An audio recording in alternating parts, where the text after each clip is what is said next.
Welcome everyone to a new episode of the Bull Take Podcast. I'm Austin Wader. You know that man next to me, the Austin Hill. Welcome to the NFL episode, our first NFL episode of this new season. But before we dive into this, if you haven't seen already, head over to our college football episode. Get you ready for a fun weekend here. We talk about the big upsets that happened this past Saturday in a sport where you can never take a Saturday off. And so, absolutely, go give that episode a watch or listen wherever you want to get your podcast at. It is available there to go give it a listen or watch. But we're diving into the NFL, Austin, an NFL Sunday that for week one was very entertaining, in which we had 16 games in the entire week one, and 12 of the 16 games were one score finishes. It was an exciting week one. Yeah, it was absolutely fantastic. We got some fantastic primetime games in week one, which I feel like sometimes can, not happen because the schedules are usually made off of things that have happened last season, and teams don't always carry that same momentum into the next season. And so that first week can sometimes not be as action-packed as advertised, just because teams change, players change. But I think this week we got some of the most perfect matchups. And even more of a blessing is a lot of these matchups we'll see again later this season because most of these games are divisional games. Yeah, or either that or we think we'll see them play in the postseason. I think it's safe to say with one of Yeah. those. But let's dive into the slate. No much further here. But before that, a tradition here, our biggest winners and losers from this week one. Let's start with the good one, Austin, since we're happy football's back. So let's start biggest winner of week Yes. one. Who are you giving that to? Look, I'm going to give it to the Los Angeles Chargers here. I think you had to step up into a pretty big opportunity facing off against the defending AFC champs, a team that's gone to three straight Super Bowls, and a team that's really owned the AFC West over the last decade almost.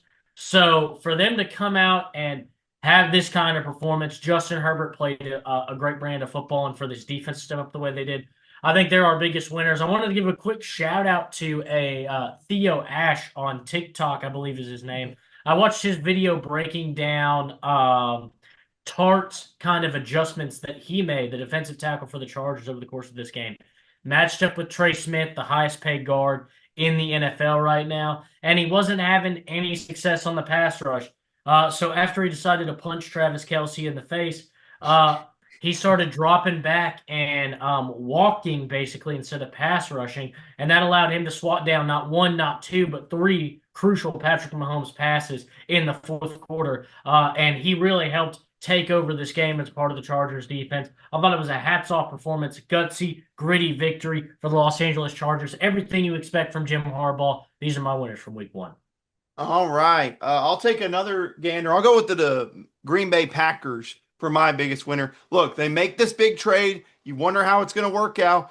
You saw bits and pieces of Micah Parsons, and yet it still looked incredibly good. So imagine him Yeah, at full speed with an entire full game rep, but also taking down the team that's dominated this division the last couple of years, taking them down in a game where it really was never close. It was a game they absolutely dominated. So I'll agree. pick the Lions here.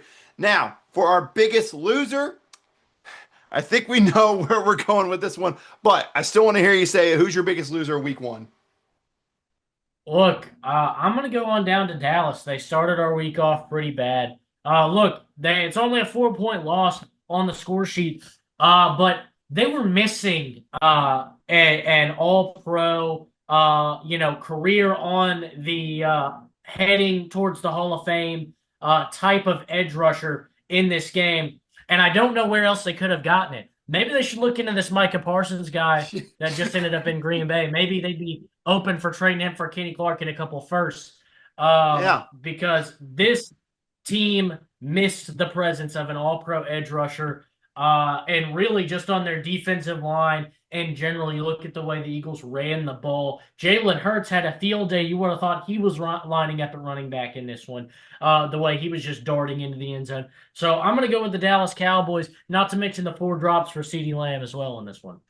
Yeah. I don't know if he switched hands with a certain wide receiver that's on another team right now, but it sure seemed like it there. For me, I'll mix it up here. I'm going to pick the team who I think me and you both expected this if you watched our NFL season preview, which if you Yeah, haven't, go give that a watch. That's the Miami Dolphins.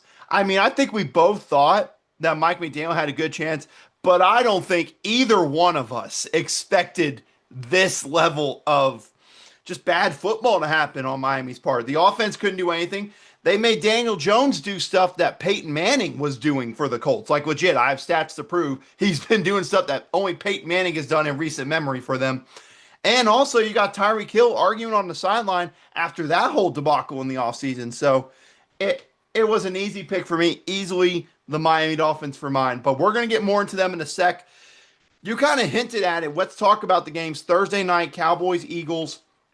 Look, we talked about for the Cowboys, kind of, obviously missing Micah Parsons. I actually bet Jalen Hurts rushing attempts over in this game and didn't even have to sweat it out. So that was one of my favorite ones because I had a feeling it would work out the way you talked about with Micah Parsons' pass rush because he had all day to throw the ball so easily. But I don't know if you saw this. The Cowboys are bringing in Jadeveon Clowney for a visit to bring him in on the pass rusher. Wow. Man, again, I just don't know where you could find a good pass rusher these days. I mean, Yeah, generational pass rushing talent. All you have to do is ink the 5-year extension. yeah, all you have to do is talk to his agent. All you got to do, Jerry. But nonetheless, let's talk about it more from the Eagles' perspective and on the front that was kind of front page news yesterday as he didn't really get a suspension because they considered this game the suspension. The Jalen Carter situation, obviously, for those of you who don't know, it was a bit of a spit take that happened there Yeah. before the game even started. But also on the front, let's say like this: the Eagles' offense looked pretty solid. Nothing really much had changed there. The defense, though, I have some concerns with some of the pieces they lost based on that game. Yeah, I thought that the Eagles, obviously this game was a lot closer than I think honestly we expected, Hmm. even regarding the problems that the Dallas Cowboys had in this game. Um, it was really just kind of each offense going down the field and getting some kind of points. So we'd like to see a little resistance. Obviously, the defensive line looked weak. You think about losing a guy like Brandon Graham, who's been such a force to retirement. Obviously, like you said, Jalen Carter didn't get to play in this one. And look, I think he should have been ejected for what happened, and I'm not going to excuse it. Um, but for Dak Prescott to kind of come out, and I saw the Yeah, film afterwards. I didn't realize he spit at Jalen Carter first, we had a and for him to second just spitter. yeah, and that's exactly what I thought. I was like, no way. So he spits first. He admits this in an interview, but he's gonna defend his actions. Oh, I wasn't spitting at him. I was just spitting directly in the direction of him and laughing and pointing at him after I did it. But I didn't spit at him. So I'm not saying Jalen Carter's right in what he did, but it's crazy to me that Dak Prescott's going to not only admit to spitting first, but act like it's completely okay that he spit first. But yeah, this is a lot missed on the Eagles on the defensive side. I'd really, before I start to get too concerned, I'd like to see this team with Jalen Carter back at the helm, getting some reps on that defensive line, and wreaking havoc, before I'm entirely too concerned. That's a very fair point. I will say I'm curious how the secondary is because the secondary had its issues because they obviously remember Yes. losing Darius Slay. That was kind of a big one as well. But I know you talk about Quinyon Mitchell and Cooper DeJean back there. Kind of Quinyon Mitchell was the main one that was really having issues back there at points for them on the defensive side of the ball. But don't worry, we're going to get to see them tested really early again this week whenever they play a certain team. But let's talk about Friday night. You hinted at it with the Chargers getting the win in Brazil. They finally got over that hump of beating the Chiefs, Austin. And let's talk about it because this is the Chiefs' first loss in a one-score game in a long time. They had won 17 consecutive one-score games, and they finally dropped one. And the reason why, Justin Herbert, I don't want to say it was the best game of his career, but I'm going to say it was the best game of his career to this point. He absolutely destroyed this Chiefs defense through the air when we remember the Chargers offense from last year as a team that was run first and then he would play off the run with some play action plays. He dominated this Chiefs defense through the air in this game. Yeah, and not only that, but he did it super consistently. We look at only 9 incompletions in this entire game, 25 for 34. I don't know how many times they showed the graphic where they'd be on a drive and they'd be like, Justin Herbert, 5 for 5 on this drive. Justin Herbert, 7 for 7 on this drive. Justin Herbert, 4 for 4 on this drive. I mean, he was just not only dominating this team, but consistently doing it. He was almost only making throws to guys who were open and making catches. And not to mention, look, the finally time for Quentin Johnson to show up with a good set of hands here. Look, this was a guy who was a force at TCU when this team went to the Mhm. national championship. He was the focal point of that passing offense, and we saw that in Brazil. I saw a TikTok. It really kind of just spoke to me. It said how Brazilian fans think Quentin Johnson's moving, and it was a Megatron highlight reel. It was a Calvin Johnson highlight reel. But yeah, I mean, you would have thought after that game that this is the way Quentin Johnson plays every single week, and hopefully that's what we can expect for the rest of the season from Quentin Johnson. Because this is the Quentin Johnson that was drafted in the first round, and this is the Quentin Johnson that we expected to see in the NFL making a difference for the Chargers. Yeah, I think he might have stolen CD Lamb's hands during that weather delay on Thursday night. That Yeah, might have been what happened there. But let's talk about it from the Chiefs' perspective. Not only is the loss happened there, but the difference, Austin, nothing looked different from last year for them. Nothing. It was the yeah. exact same thing. The difference is they just didn't win the one score game. That's what it was. And then obviously the big one with Travis Kelsey taking out the Chiefs' only solid wide receiver really at the moment, Xavier Worthy, who's going to be out for a bit of time. But you look at it, no Xavier Worthy, no Rashee Rice for the first 6 games. You still have Hollywood Brown and Juju Smith-Schuster.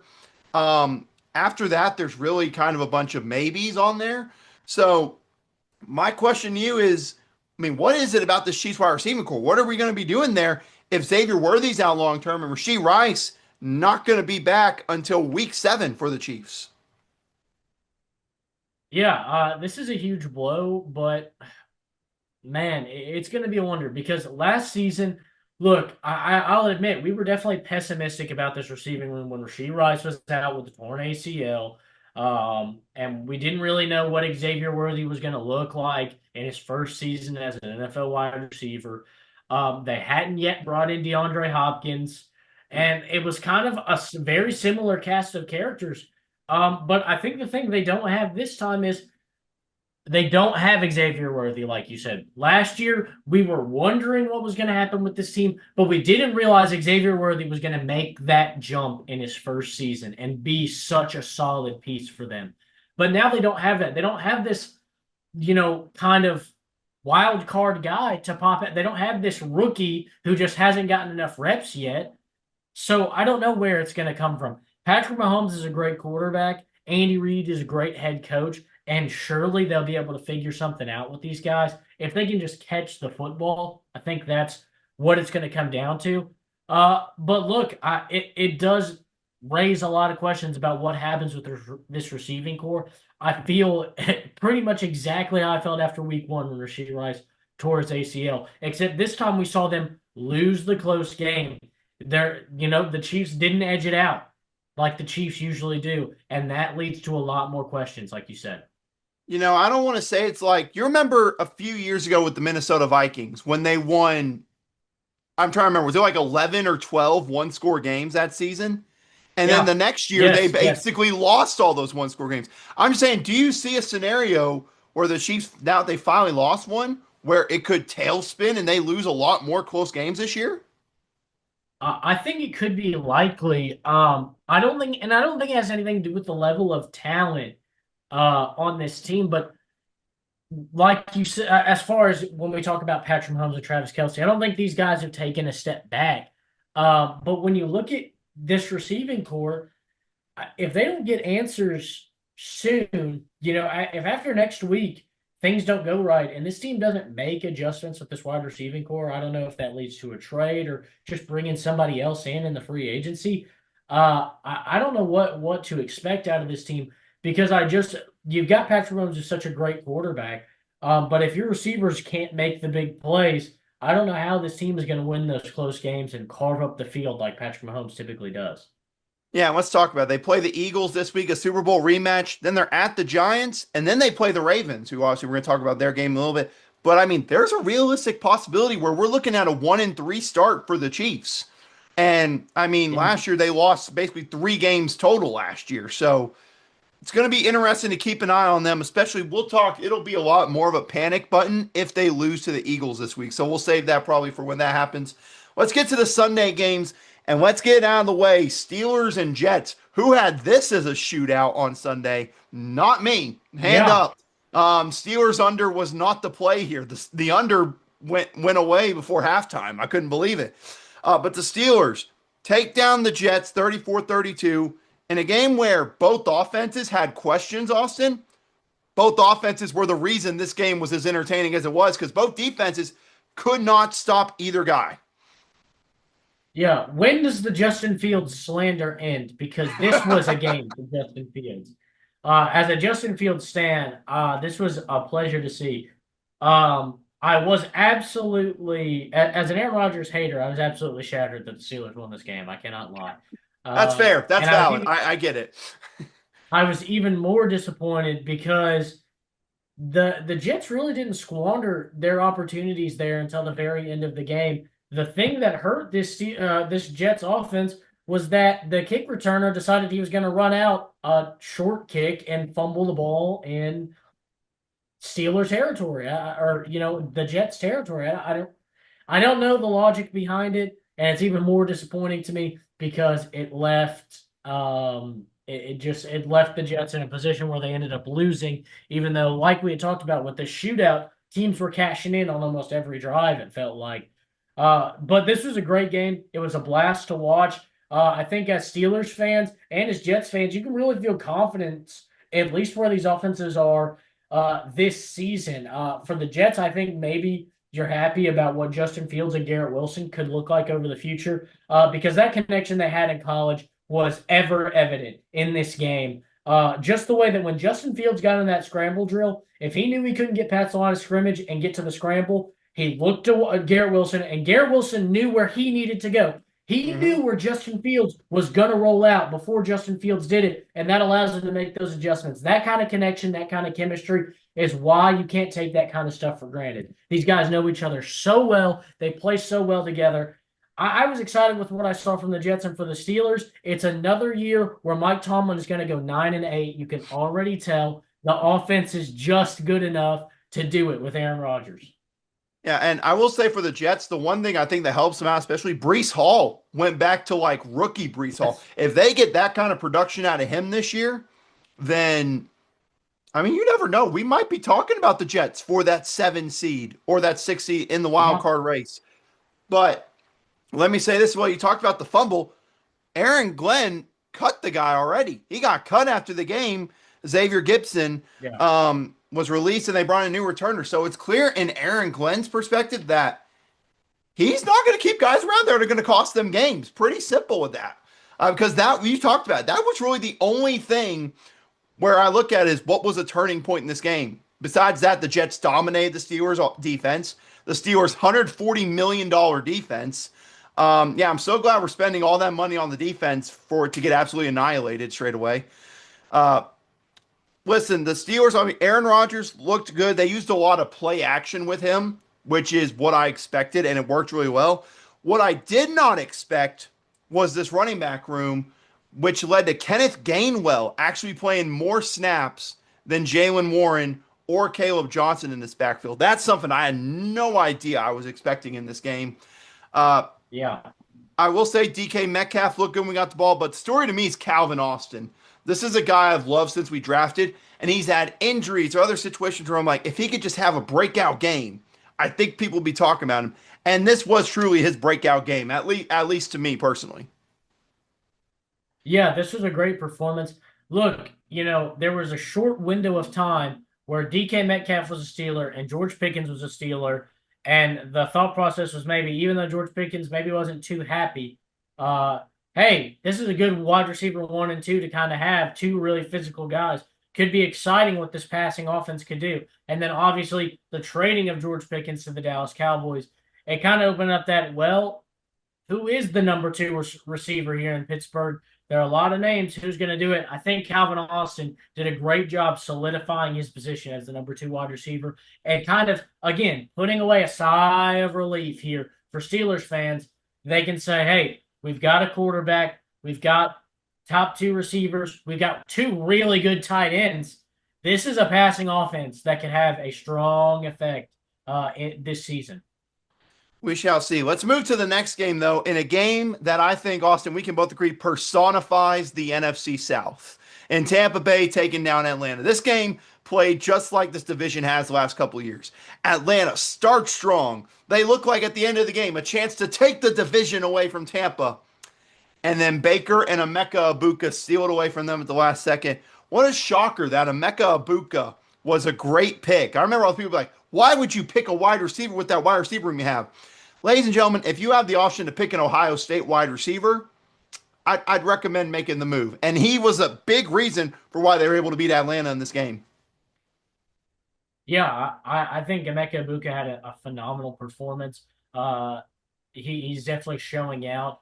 It'll be a wonder kind of what this wide receiver room looks like and how effective this wide receiver room is when Jalen McMillan gets back, when Chris Godwin gets back. Both of those guys injured right now. But this could be a real force. But for them to have that kind of impact, really with Mike Evans and Emeka Ibuka being the two big receivers to kind of keep your eye on, that was a huge performance. And it was kind of crazy seeing Younghoe Koo missing that last kick. I know. I thought he was automatic. He just, yeah, he feels automatic on those like clutch game tying or game winning kicks.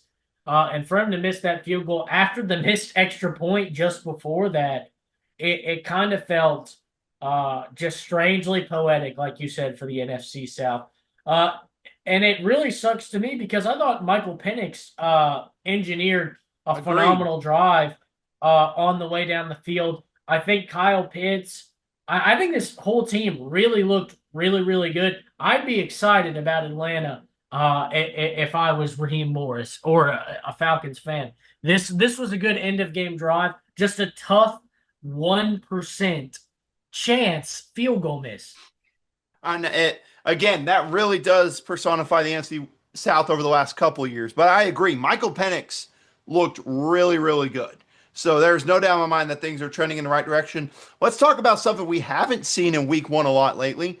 Cincinnati Bengals winning in week one. But let's say it like it is, Austin. They won, not in a pretty way, though, win against the Browns 17-16. Just for perspective here, I have the stat. The Browns held the Bengals to 7 total yards in the second half. It's the fewest yards in the second half by a winning team in the last 25 years. They outgained the Bengals 327 to 141 and doubled them up in first downs. And they still lost this game. You want to know why? 2 missed field goals for the Browns hurt them in this game. And if they make the field goals, we're sitting here having the same talk about the Bengals. But the Bengals somehow are 1-0 nonetheless. Yeah, it just feels like they can't get out of their own way to start the season. Look, again, with the way they finished last season, won their last 5 games of last season, they could have made the playoffs had they won 1 or 2 games at the beginning of the season. So, look, it does feel good, I'm sure, for them to get that out of the way, but they still have a lot of cleaning up to do with starting the season. Probably the same thing we've said the last 3 years with this Bengals team. Yeah, I feel like are we back to like 2023 or did we go backwards? I think we might have. But the one thing I give Joe Burrow, he talked about is like we didn't win a lot of these games last year. So that is the positive here for Cincinnati if you're going to take anything away.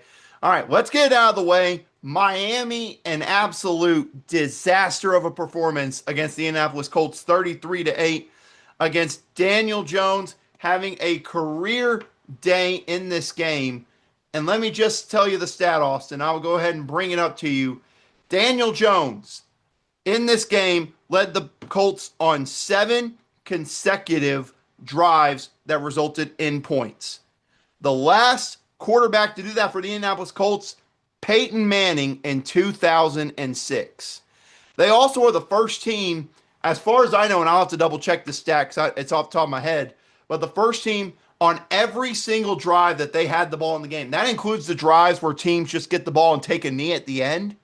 It's the first time where every single drive in the game, ended in points since 1978. Wow. I mean, I don't know how else to describe it. I already talked about Miami, so I won't go into much detail. But I mean, it was a historic performance for the Colts in this game. Your thoughts on it? Yeah, this was a beatdown. This is a result that should not have happened. Look, Mm. as much as what's happened with the Dolphins, they still should have been the better team in this game, and yet they weren't. They couldn't hold on to the football. They couldn't stop anything. Look, we had a conversation about the Colts should have given Riley Leonard a fair chance to be the starting quarterback this year. And when we're having, that conversation in the offseason about a team, and you to lose 30 something to 8 to that same team. Look, that doesn't say a lot about you. Look, we talked about what we thought might happen with Mike McDaniel. I think he's a great coach, but I think at some point, it's hard to make excuses for why a team's not performing over and over again. I thought he'd make it out of September, though. I know that's what Uh, I. and, and yet it feels like he may not with performances like that. It's just a wonder what we're going to be able to do to get the best out of this Dolphins team. Yeah, and their next three games are all against division opponents, and two of those three are on prime time. So Mm, not only could it result in a disaster start for Miami, it could result in a disaster start that everyone's going to see. So yeah. we will see about that with the Miami Dolphins. Let's get to some of the afternoon games now. Those are the main ones we'll talk about from the morning slate. I already hinted at it a little bit with Green Bay taking down Detroit 27-13. I will say I already talked about Micah Parsons. The Packers as a whole looked really good in this game, and I know this hurts you to talk about because, obviously NFC North Chicago Bears fan, you don't want to see the Packers being successful, but we got to face the facts. They looked good in this game on offense and on the defense side of the ball. They look like what we thought they could be with Micah Parsons.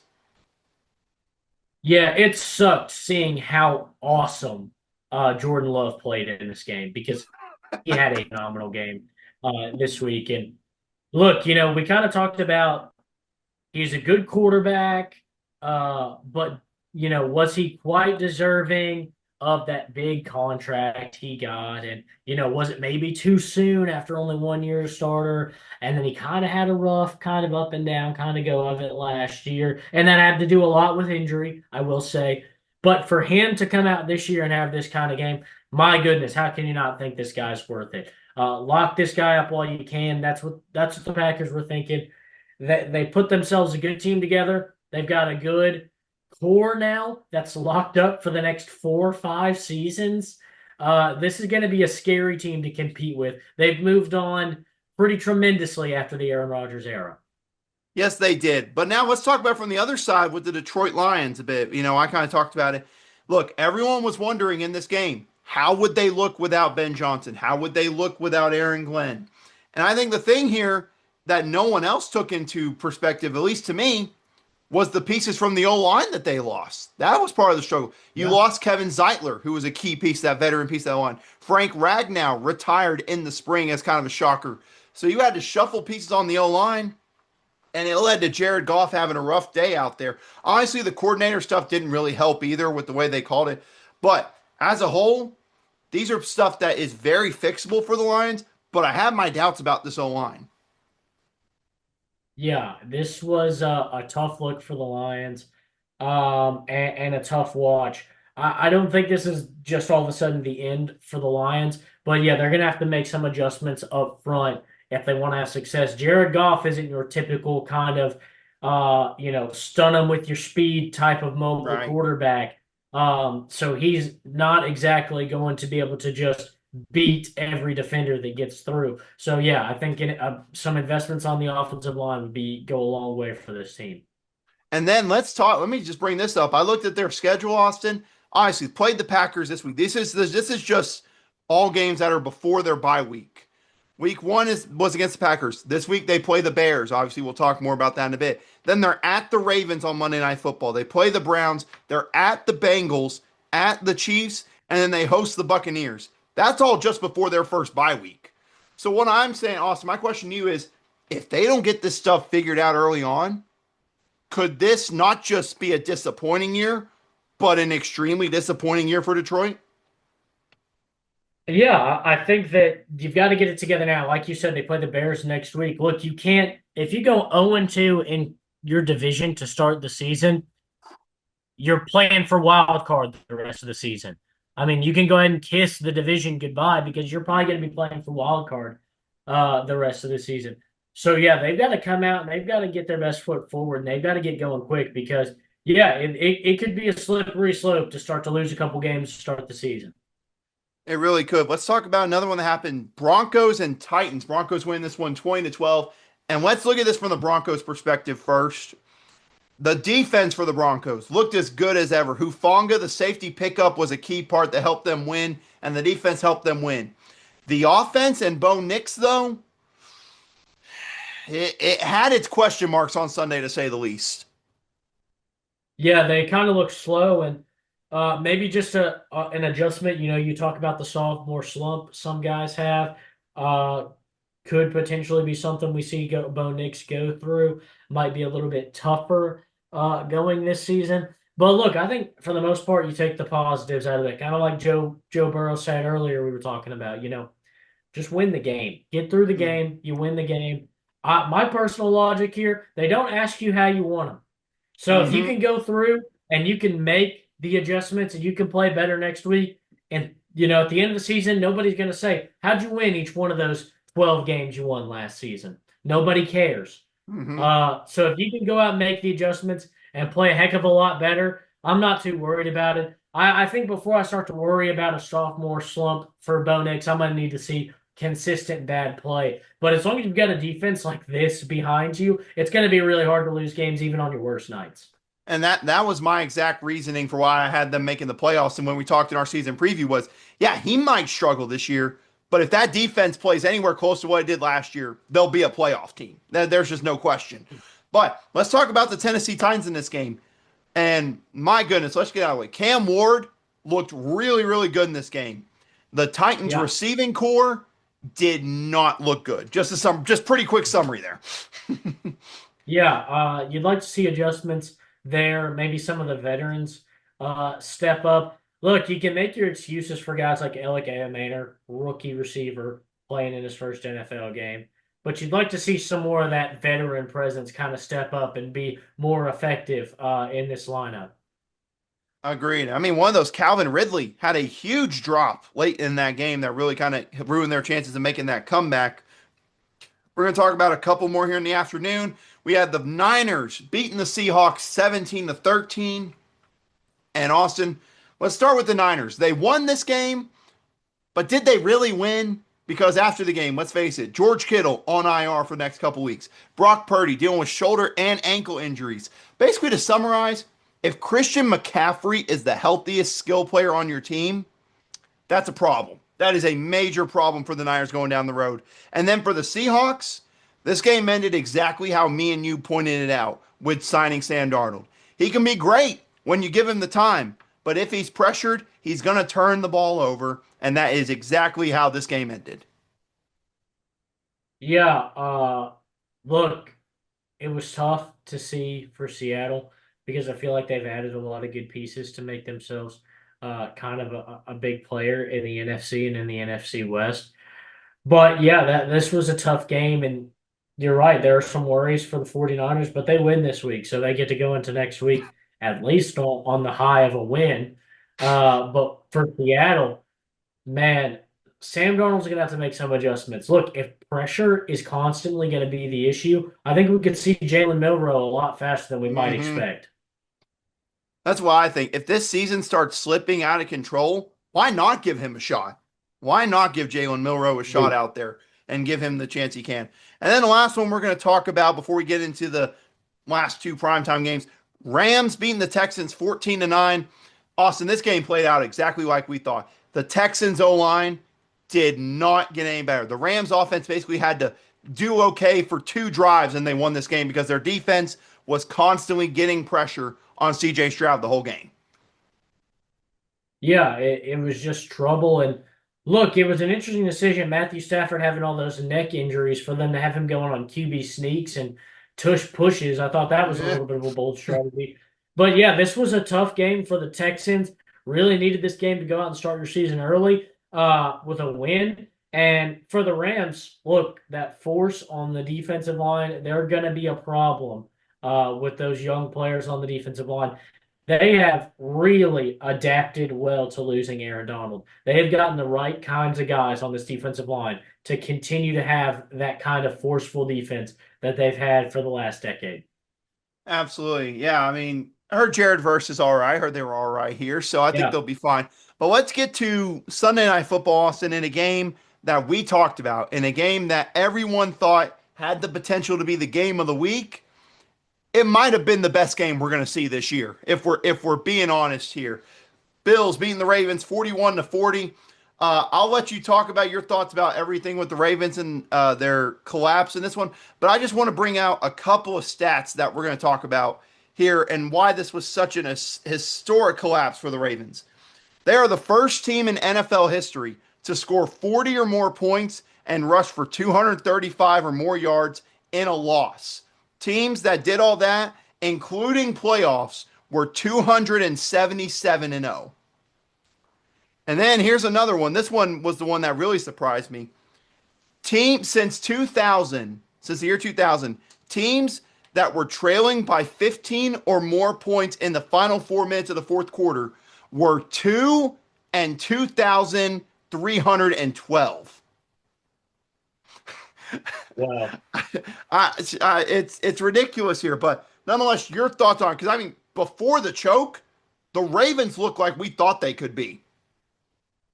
Yeah, this was a forceful team that was basically getting everything they wanted. And all of a sudden that changed. The Bills defense rose up and made some huge plays. And like we talked about, that forced fumble on Derrick Henry, something Derrick Henry doesn't do, uh, just coughs it up for the lone turnover by either team in this game.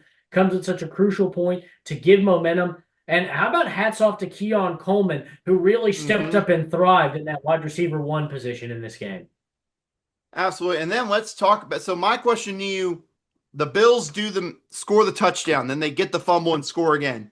The Ravens are up by 2, and all they have to do is get a first down. They're facing a 4th and 3 at their own 38 with a minute 33 left. Here's my question to you, because in my mind it was simple. In my mind, I'm going for this. In my mind, Yeah. I am going for this, and I am not giving Josh Allen and the Bills a chance. And I thought back to a few years ago when the Ravens were playing the Chiefs on Sunday Night Football, and they were facing 4th and 3 or 4th and 2 in their own territory. And Lamar and John Harbaugh were like, "Do you want to go for this?" And Lamar's like, "Absolutely, let's go for it," because they didn't want Patrick Mahomes to get the ball back. They get the first down, they're able to run out the clock and win. So my question here is, what were your thoughts on that scenario? Do you think they should have gone for it to try to seal up the win, especially in this kind of game with the shootout scenario?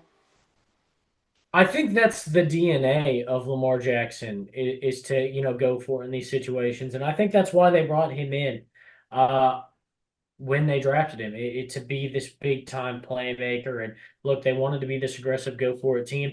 It almost felt out of character for the Ravens to not go for it in this situation.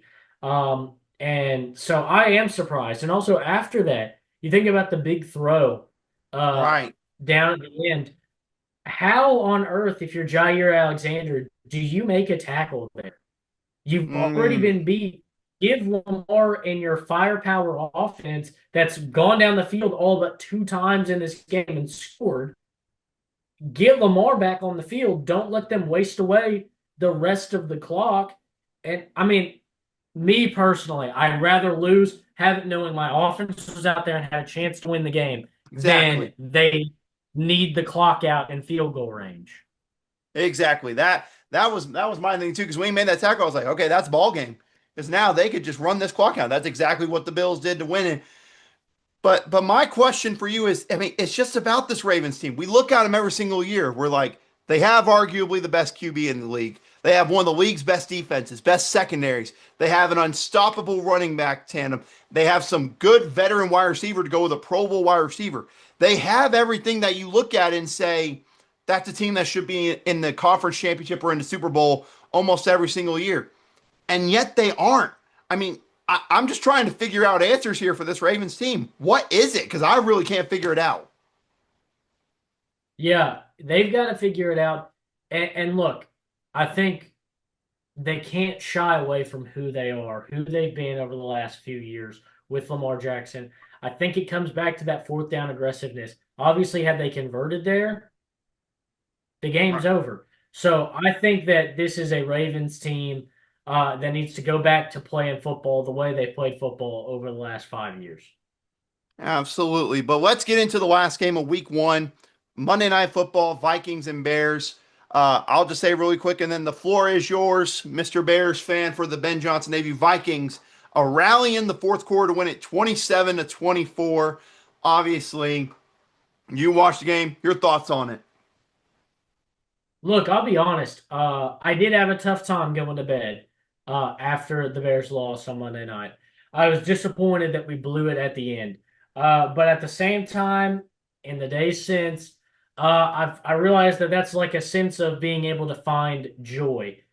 Because some people complain and say, same old Bears, same old Bears. Shut up. This was not the same old Bears. Caleb Williams looked phenomenal in this new offense. I wish he had been playing in it last year. He made split second decisions. Uh, he got sacked a million times last year, and this year he got sacked one. He got sacked once in this game. He looked better. They had him great on the movement. This offense is looking phenomenal. Jonah Jackson needs to chill out with the holds. He got about a million holds and about a million false starts. But other than that, we're going to be all right offensively. The issue that happened for this team is the defense celebrated a victory at the beginning of the fourth quarter. They kind of didn't show up for the fourth quarter. They were like, all right, we won.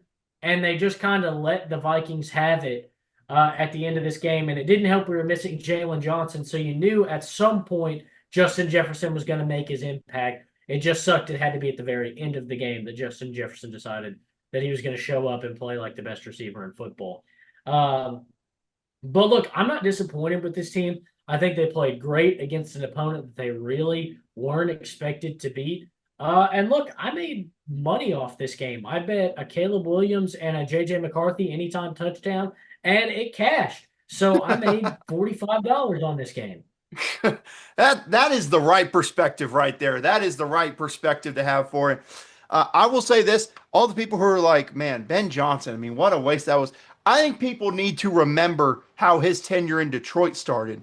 He was not a amazing coaching guru or like head coaching candidate right away. He took a year to learn the pieces around him and what it took for them to be successful in Detroit before the big jump the next year. So for all the people who are diving off the Ben Johnson shit because it's one game, go ahead. I'm sticking on. I think you just got to give the guy some time. I think the right, like you said, there were a couple of plays where Caleb made some overthrows or, some passes where I was like, I wish you would hit him. But I'm looking at the play going, man, that's easily a touchdown once the plays are down with this team later in the season. Like if it's week 13, that's a touchdown. That's a touchdown. So it's just getting the game action. Again, I can't describe that enough for teams that don't play stars in the preseason. In-game action is just so different from what you do in practice. So I am not Agreed. worried at all for the Bears. I think, again, more reps, more practice in this Ben Johnson offense, they will be fine. I am not worried. Minnesota, I'll be honest with you, through 3 quarters, Minnesota fans I saw were begging for Sam Darnold to come back because JJ was struggling in this game.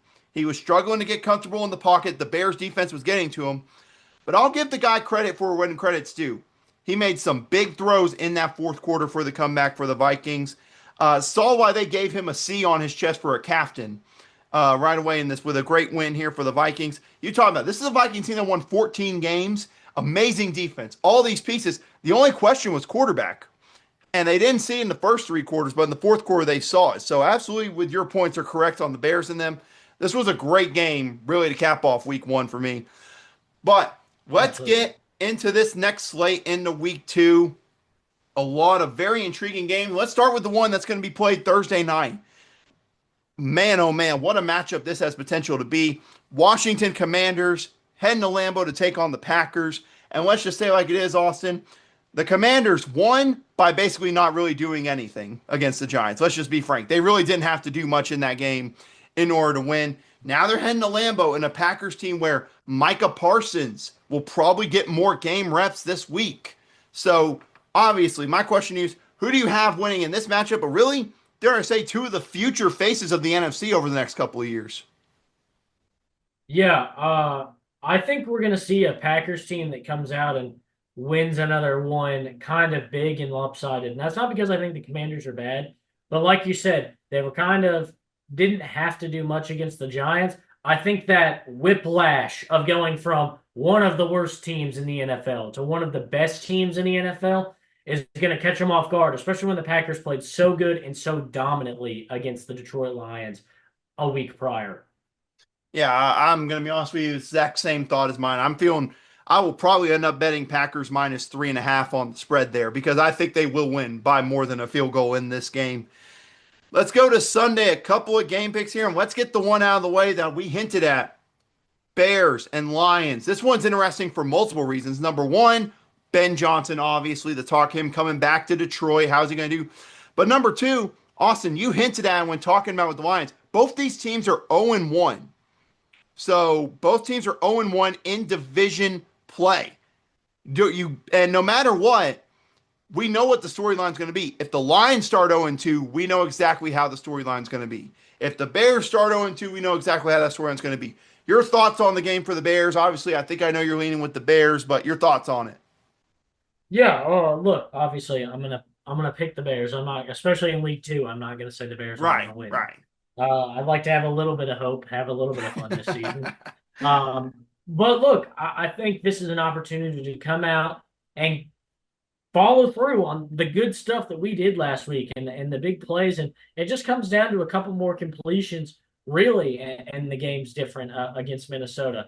So to come out in rhythm and make plays, I think they have the ability to do it. And this defensive line, it showed what it can do. If the offensive line is going to continue to have problems for the Detroit Lions, Grady Jarrett, Montez Sweat, those guys are going to make a big impact early and often. Okay.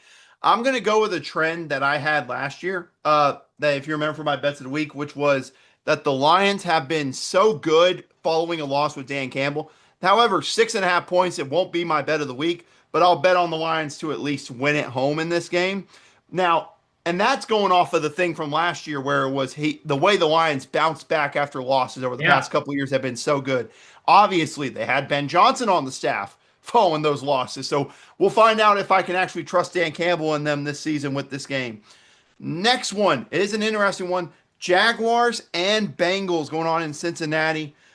Two teams who won, dare I say, wasn't the most pretty for either side. Nonetheless, one of these teams is going to be 2-0 after this game. Question is, Austin, who is that going to be? Look, I'm going to go with the Cincinnati Bengals. I'd like to see a little bit more of this team and be a little bit more effective.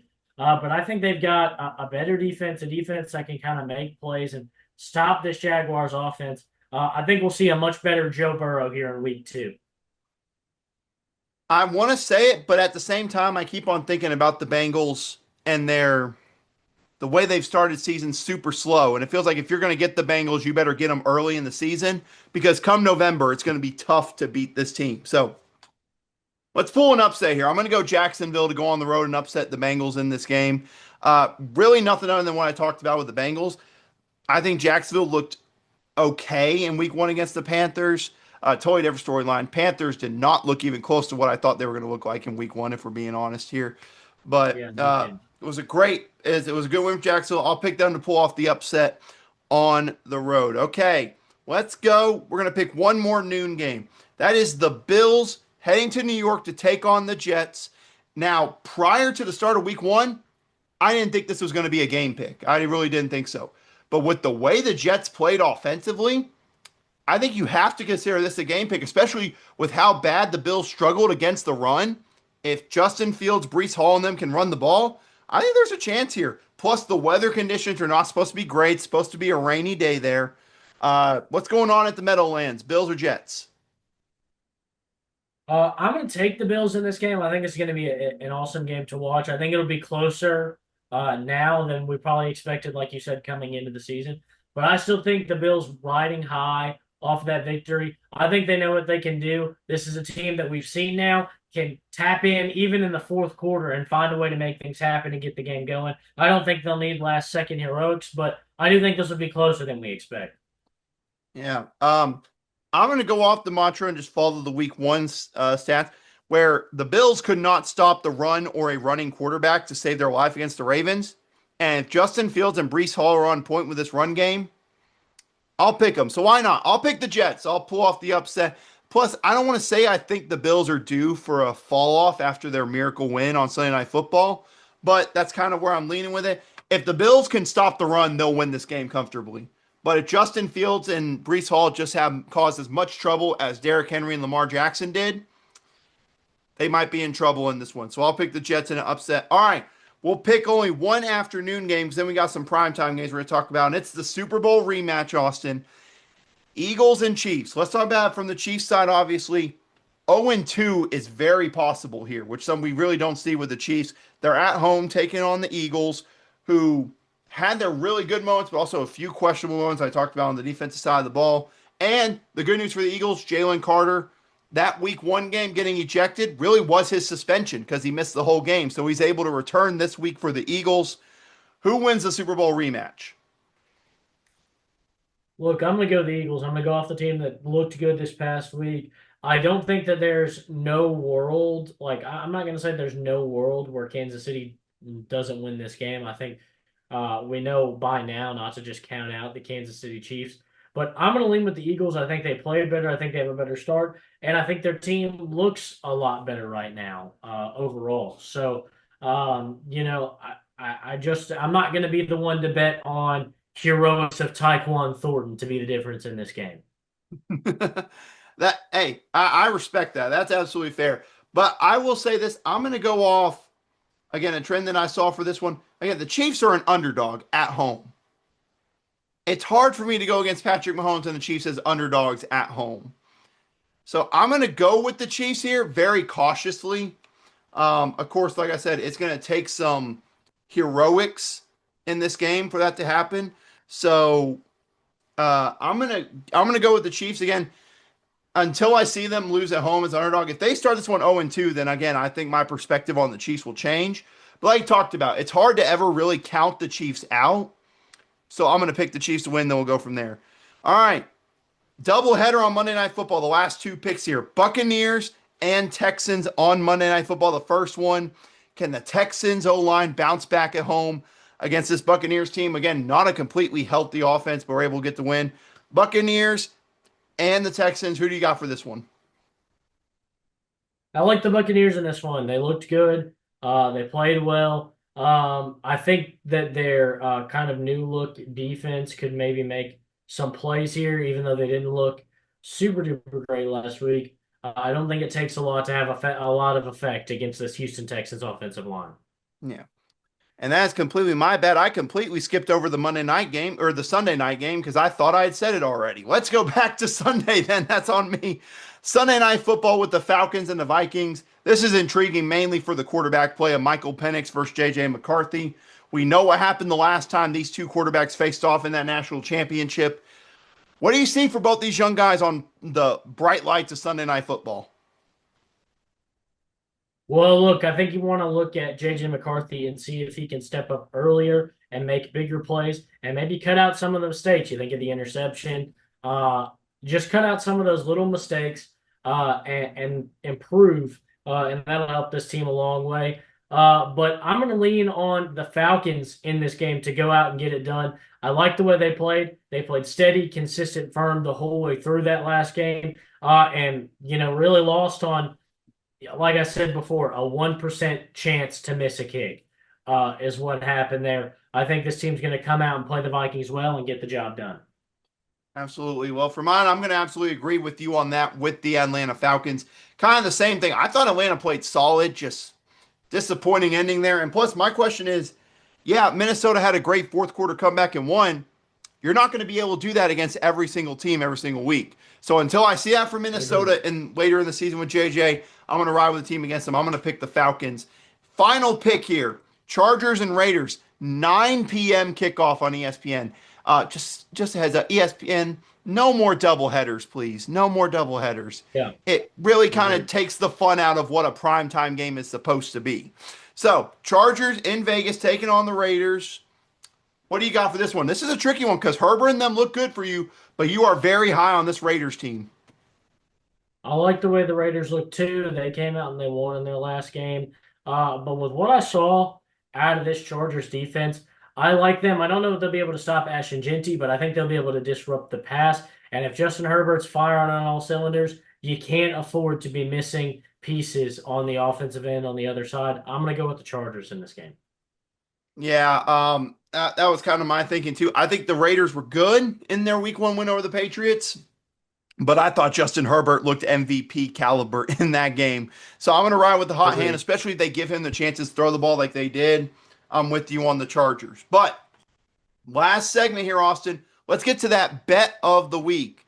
Neither one of us coming out with a victory in our bets of the week in week one. Obviously, you had No. Eagles. I had Steelers, Jets under.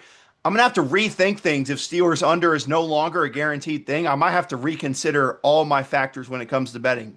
But nonetheless, your bet of the week for week two. What do you got?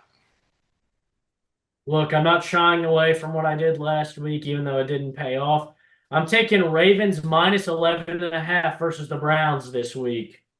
Okay. All right. Hey, I'll do you one better. Guess what? My bet is also in the Ravens and the Browns game, but Wow. it is based on a stat that I found, courtesy of one of the guys I follow. Get this, Austin. Since the beginning of last season, the Cleveland Browns have gone under their team total in 15 of 18 games. And their team total this week against the Ravens is 16 and a half. And it's a low number, but they scored fewer than 16 points 13 times last year. So you know what? Give me Browns team total under 16 and a half in this game. I'm going to roll with that trend. That's kind of been my thing. I'm going to roll with these trends for this game. So absolutely. So there you go. Hey, parlay those two picks together and you could win even more money. There you go. You got two bets on the same game. What more Yeah, could you want? But that is going to exactly. do it That's for what us I'm here thinking. at the Bold Take Podcast with our NFL edition here for week one. Again, if you have not, go check out the college football episode. Give it a watch or a listen, however you want to view it. Again, get ready for a great slate of college football this weekend and some great NFL games. But that is going to do it for us here at the Bold Take Podcast. Football is back in full swing. That is Austin Hill. I am Austin Wader, and we will see you next week.